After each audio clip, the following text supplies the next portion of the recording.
¿Qué es lo que tenemos para el día de hoy? Ahora sí, ¿no? Tenemos la parte de historia universal. ¿Y qué parte de historia universal ahora vamos a desarrollar?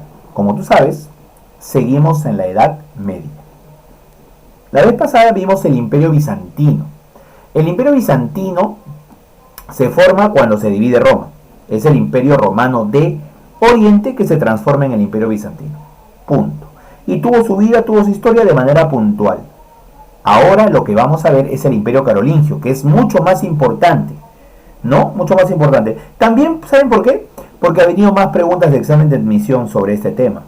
¿Ok? Por ejemplo, una cuestión. Mientras que en San Marcos vienen más preguntas de Imperio Carolingio, ¿ok?, que de Imperio Bizantino, otra diferencia es que en la Uni no viene preguntas de Imperio Bizantino, ¿no? Pero sí viene de Imperio Carolingio. Entonces ahí está, en la Universidad Nacional de Ingeniería. Entonces, eso debemos también tomarlo en cuenta, dándole la importancia a este tema. Y le damos la importancia por el hecho de que también lo hemos dividido, ¿ya? Lo vamos a dividir. Por ejemplo, acá tenemos Imperio Carolingio, primera parte. Imperio Carolingio, primera parte. ¿Qué es lo que vamos a tener? Miren por acá. Miren por acá. Lo que tenemos es, primero, el concepto. A ver, por aquí ya. Dice, es un término historiográfico, o sea, un término utilizado en lo que es el desarrollo de la historia, que se refiere a qué cosa? Al reino de los francos. ¿Te acuerdas del reino de los francos, sí o no? Ya. Si te acuerdas del reino de los francos, entonces se refiere al mismo reino, pero en el periodo de la dinastía carolingia. ¿Ok? En el periodo de la dinastía carolingia. ¿Qué quiere decir eso? Escúchame. Lo que quiere decir lo siguiente. Primero, las dinastías nacen cuando a uno de los gobernantes se le ocurre dejar, ¿no?, su descendencia.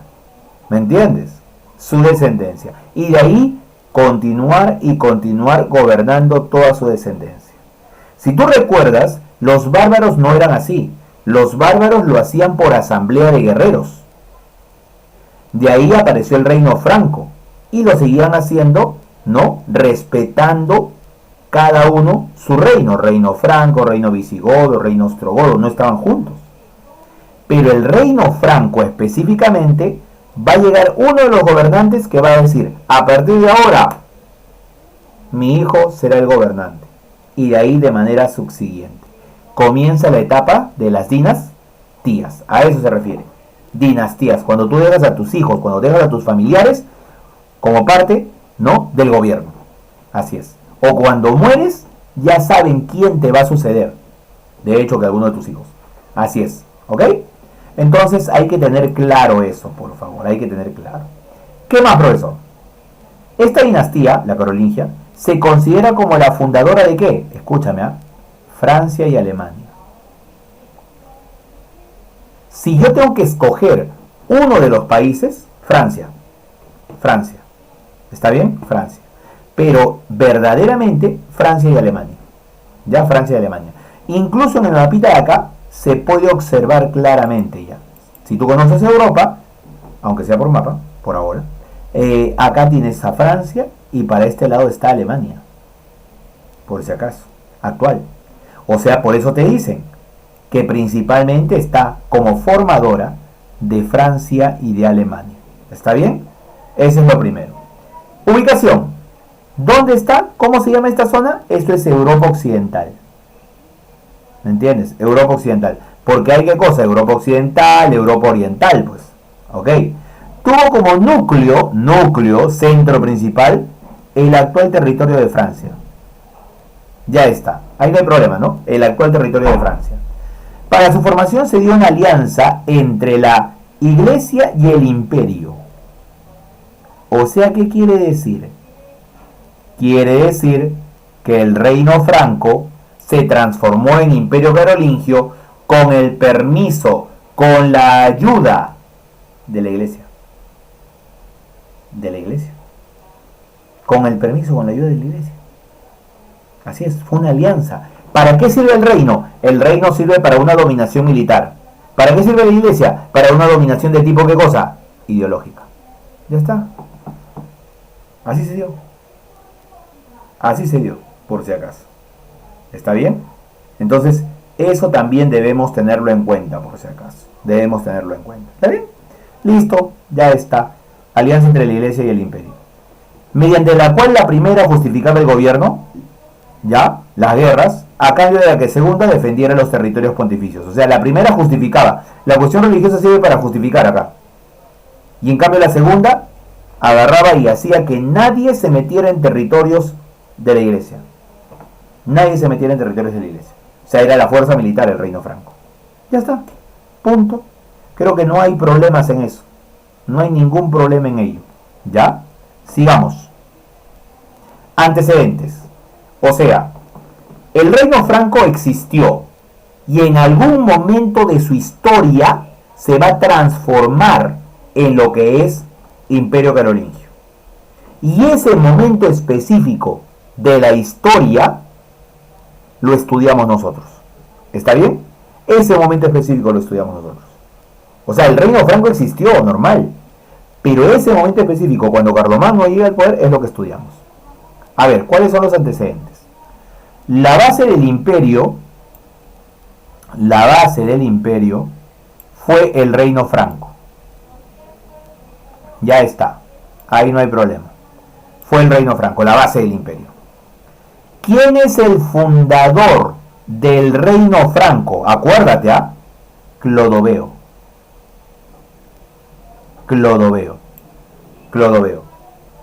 Tú lo recordarás en una imagen que te mostré cuando hicimos los bárbaros. Tú lo recordarás. ¿Te acuerdas que alguien se estaba bautizando? ¿Te acuerdas que alguien, y yo te pregunté, ¿qué le están haciendo ahí todavía? Yo supongo que recordarás, ¿sí? Bautizando. Exacto. Cuando vemos por primera vez que alguien le está echando agüita, ¿sí o no? Ya pues, bautizo. Ese es el cuadro llamado el bautizo de Clodoveo. Y ese bautizo de Clodoveo, ¿qué cosa es? Es justamente el inicio del reino franco. Ahí está. ¿Entiendes? Aclaraba. Ahora, ¿qué más dice? ¿Con quién se inició la dinastía merovingia? O sea, antes de la dinastía carolingia, había la dinastía merovingia. ¿Y por qué le pone ese nombre Clodoveo a su dinastía? En honor a su abuelo. Y si recuerdas ese mismo tema de las invasiones bárbaras y reinos bárbaros, ahí dijimos quién era su abuelo. Meroveo, correcto. Meroveo de la dinastía merovingia. Ahí está. Meroveo de la dinastía merovingia. Punto. Ya está. Eso es lo que debes entender por si acaso. ¿Ya? Eso es lo que debes entender. Listo. ¿Qué más debo entender, profesor? A ver un ratito. Ya está. Ahora, a la muerte de Clodoveo I, ¿profe es el mismo? Sí, es el mismo. Cuando no se pone número, es Clodoveo I, es primero. No te olvides, cuando no se pone número. Clodoveo I es lo mismo. A la muerte de Clodoveo, el reino se divide entre sus 4 hijos mayores. O sea, muere Clodoveo y entonces se va a dividir todo el territorio del reino franco entre sus 4 hijos. Entre sus 4 hijos mayores. ¿Cuáles son esos reinos que se forman ante la muerte de Clodoveo? ¿Ya? Ante la muerte de Clodoveo son Austrasia, Neustria, Aquitania y Borgoña. ¿Dónde están esos lugares, profesor? Ahí está. Aquitania, Borgoña, Neustria y Austrasia. Ahí está. Todos esos territorios. ¿Está bien? Todos esos territorios. Ya está. Todos estos territorios, por si acaso. 1, 2, 3, 4. Sino que acá ya está junto ya, pues todo. ¿Ok? Pero son 1, 2, 3, 4. ¿Y qué otros reinos habían? ¿Te acuerdas que te dije que había otros pueblos que también tenían reinos pero pequeñitos y que esos ya no se estudiaban? Porque estudiamos el reino anglosajón, el reino vándalo, visigodos, ostrogodos. Pero mira, hay otros reinos pequeñitos, ¿no? Los bretones acá en esta puntita de Francia, por ejemplo. Acá está el lombardo, eso sí lo dijimos. Pero acá, mira, ve, Baviera, Carintia, Suabia, Turingia, Sajonia, Frisia, y acá otros pueblos, ¿no? Veletos, abroditas, sorbios, checos, moravos, ávaros, de esa manera. O sea, pero ya eso no ya. Solamente lo que te mencioné. Y acá debemos aprender que tiene 4. 1, 2, 3, 4. 1, 2, 3, 4. Facilito, ¿eh? Facilito. Ya está. Listo. Entonces, Clodoveo ha hecho ¿qué cosa? Con su muerte, que estos territorios se dividan. Ahora, cada uno de esos lugares tenía su rey. Cada uno de esos lugares, o sea, cada una de esas regiones, tenía su rey. ¿Entiendes? Tenía su rey. Pero ¿qué pasó? Estos reyes disfrutaban tanto de su poder que se convirtieron en ¿qué? Mira, a ver. En reyes holgazanes. ¿Entiendes? En reyes holgazanes. Por eso dice degeneró en los reyes holgazanes. O sea, lo que continuó fue el periodo de los reyes holgazanes. ¿Entiendes? Y estos reyes holgazanes, de esos 4 reinos que ya has visto, le dejaron el poder a los mayordomos de palacio. ¿Ok? A los mayordomos de palacio. Cuando digo esto, automáticamente el estudiante en su cabecita va apareciendo la figura de un mayordomo, vestidito de negro, con su trajecito y con su mantelito acá en el brazo. No, no, no, para nada, muchachos. Para nada, para nada. ¿Quién es mayordomo de palacio? Mayordomo de palacio es un noble, por si acaso. Es un noble, de menor rango, eso sí, de menor rango, pero noble, noble. ¿Me entiendes? O sea, es como lo que luego vamos a conocer, por ejemplo, como conde, duque, marqués, caballero. Entonces, a eso nos referimos. Un mayordomo de palacio es ese. No te olvides que durante todo ese tiempo y de ahí en adelante, los nobles le juraban pues servicio, fidelidad al rey, al señor feudal. Por eso eran sus sirvientes. Tenían que hacer todo para satisfacer al rey. Y eso quedó durante muchísimo tiempo. Habrás visto de repente alguna película de hasta de la época de Versalles, Luis XIV.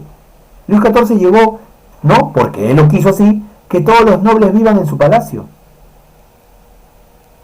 ¿Entiendes? Y casi todas las semanas, interdiario, había fiestas en honor al rey. Si al rey se le ocurría crear un baile en su honor, todos los nobles tenían que hacer ese baile en su honor y bailar de la forma como el rey ha determinado. ¿Entiendes? ¿Cuándo nació todo eso? Mira, acá están los orígenes. Acá están los orígenes. ¿Está bien? Listo. Ahora, de todos los reyes holgazanes que hubo, de todos ellos destaca uno. ¿Quién? Carlos Martel. Carlos Martillo. De todos los reyes holgazanes. Carlos Martel, Carlos Martillo. ¿De dónde era él? ¿Dónde está París? ¿Dónde está París? Francia. No, claro, pero específicamente ¿dónde? Mira. Específicamente ¿dónde? Ahí está, específicamente ¿dónde? ¿Dónde está París? En Neustria, Austrasia, Borgoña, Aquitania, ¿dónde está? Neustria, claro, ahí está. ¿Entiendes? Entonces, Carlos Martel va a destacar. Y una vez que destaca Carlos Martel, ¿por qué es famoso? ¿Por qué alcanza realce? ¿Por qué va a terminar como se dice, entre comillas, imponiéndose en importancia a los demás, por esto. Derrotó a los árabes en la batalla de Poitiers. Derrotó a los árabes en la batalla de Poitiers. ¿Entiendes? Derrotó a los árabes en la batalla de Poitiers. Así es. Derrotó a los árabes en la batalla de Poitiers. Punto. Ya está. Eso es lo que hay. ¿Cómo es eso de la batalla de Poitiers, profesor? Eso, a ver, ¿cómo funciona? Mira, ve. Lo que ocurre es lo siguiente. Regresemos al mapita de acá. No, mejor al de acá. ¿Lees por acá que dice? Emirato de Córdoba. Córdoba. Califato, ¿no? Califato, Emirato. Cuando dicen califato, cuando dicen emirato, esos son árabes. Pero eso no era imperio. Claro, eso no era imperio bizantino. Los bizantinos estuvieron primero. Después vinieron los árabes. Los árabes, por si acaso, se trasladaron ya por toda esta zona. Y de ahí entraron por acá a la península ibérica. Y dominaron parte de la península ibérica. Y cuando dominaron la parte de la península ibérica, estos hombres que creían en Alá, estos hombres llamados generalmente musulmanes, estos árabes en general, porque árabe simplemente se le dice al de Arabia, nada más, suena tonto pero así es, no confundamos las cosas. O sea, musulmán es el que cree en el Islam y árabe el que vive en Arabia. O sea, el árabe que tiene como religión el Islam es un musulmán. ¿Me entiendes? El árabe que tiene como religión el Islam es un musulmán. Yo soy peruano, americano. ¿Me entiendes? Si yo peruano, americano, tengo como religión el Islam, yo soy ¿qué cosa? Musulmán. ¿Por qué? Porque tengo como religión el Islam. Así de simple. ¿Pero soy árabe?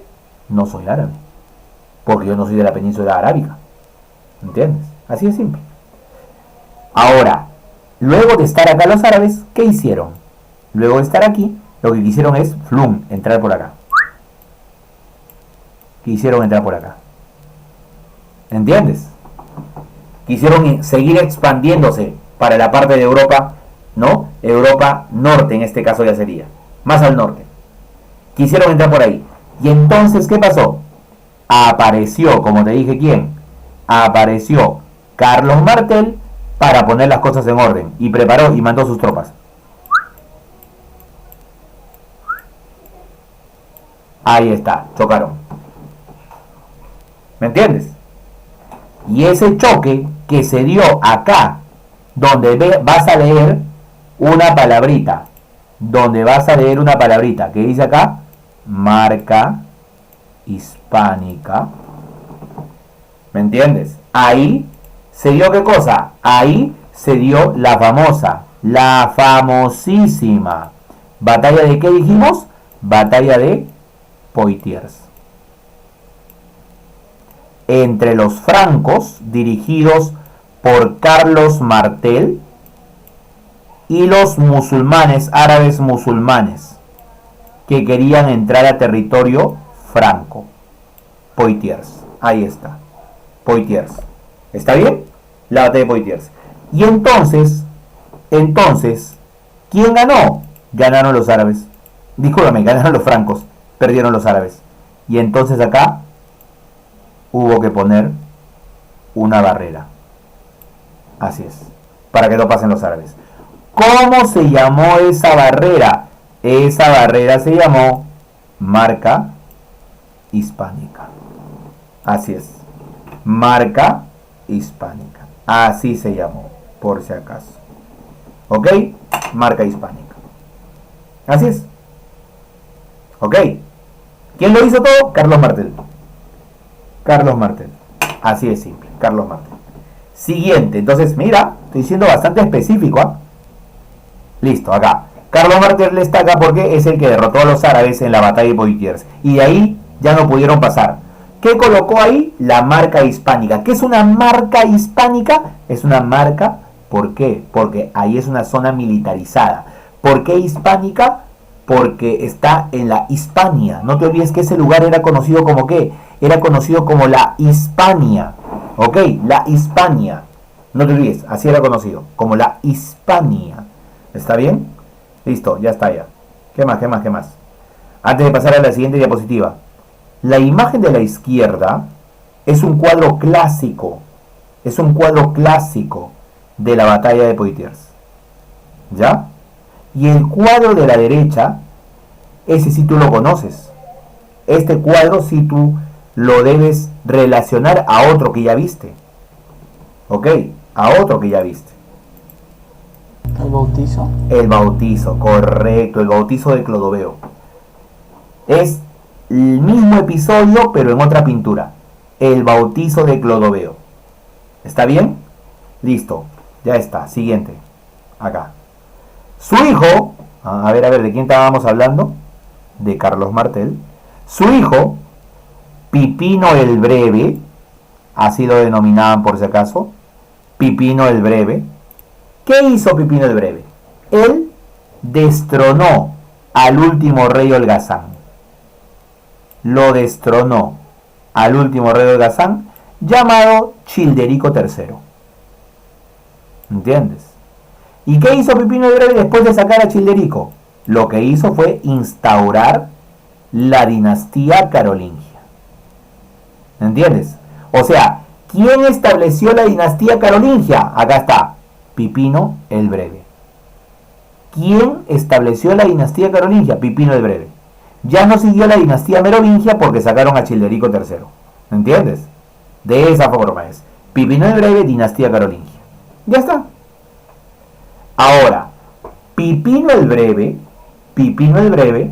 agarró y qué cosa, con el paso de los años fallece.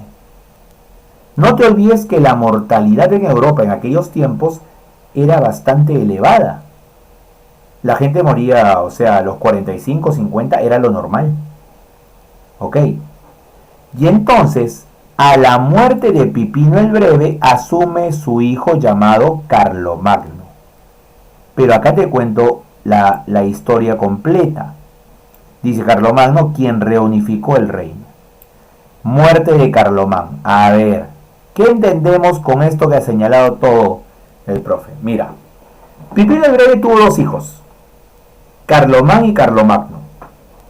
¿Ya? Carlomagno era el más adulto, Carlomán el más jovencito. ¿Ya? La idea era ¿qué cosa? Que cada uno heredara su parte. Se supone que era así, pero Carlomagno no quería ello. Carlomagno quería todo el territorio. Entonces, Carlomagno y Carlomán nunca se llevaron correctamente. Hasta que Carlomagno, según cuenta la historia, mandó a matar a su hermano. ¿Cómo lo hizo? Lo hizo envenenándolo. Como ya con el tiempo Carlomán se había enterado que su hermano lo quería matar, entonces hizo lo que comúnmente sucedía cuando ya tenías una dinastía. ¿Qué cosa? Tener hijos. ¿Por qué? Porque si moría Carlomán, ¿quién va a sucederle en el trono? ¿Quién sería? Sus hijos. Su hijo mayor. Y de esa manera no Carlomán. Pero aún así, Carlomán falleció. Dejó a sus hijos pequeños. Carlomagno no se había enterado de eso, pero cuando se enteró, comenzó la persecución de sus sobrinos para poder deshacerse de ellos. ¿Entiendes? Y luego, ¿qué hizo Carlomagno? Tomó la totalidad del reino, incluido lo que le pertenecía a sus sobrinos ante la muerte de su hermano Carlomán. ¿Entiendes? Ese tipo de situaciones se vivía en lo que era la Europa de aquellos tiempos. Ese tipo de situaciones. Ahora. No existe la humanidad ya. Está loco. ¿Cómo va a matar a su propia familia? Lo que pasa es que la ambición por el poder a veces ciega a la gente. No es el único caso. ¿Entiendes? No es el único caso. Hay muchísimos más. ¿Ya? Incluso hasta de tiempos posteriores. Tú dirás, ah no, pero de repente ahí estaba en el siglo 8, siglo 9, eran muy todavía básicos, eran bárbaros, no, no, después ya no hubo, no, también hay casos posteriores. Entonces, ¿quién se queda en el poder? Carlomagno. Ahí está, Carlomagno.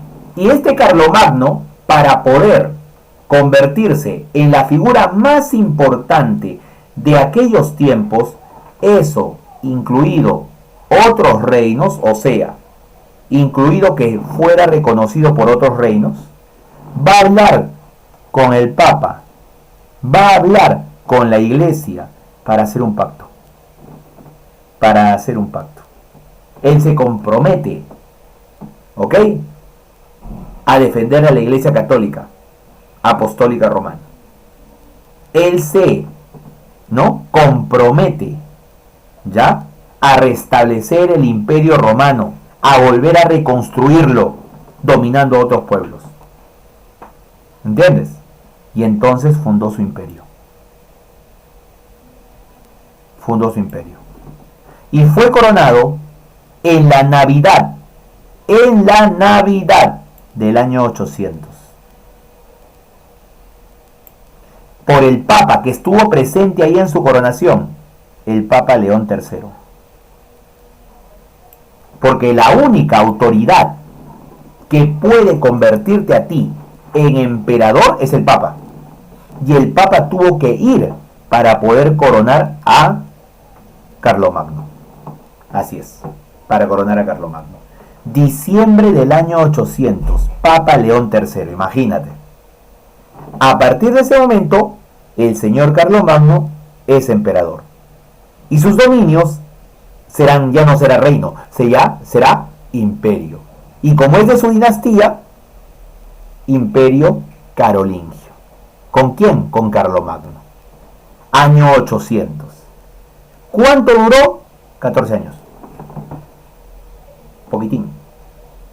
14 años. No le valió mucho. 14 años. ¿Qué pasaba en el Perú mientras sucedía toda esta historia? Nosotros estábamos con el Imperio Huari,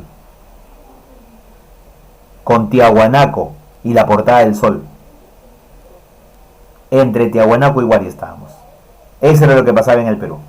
Imagínate. O sea, todavía estábamos muy alejaditos.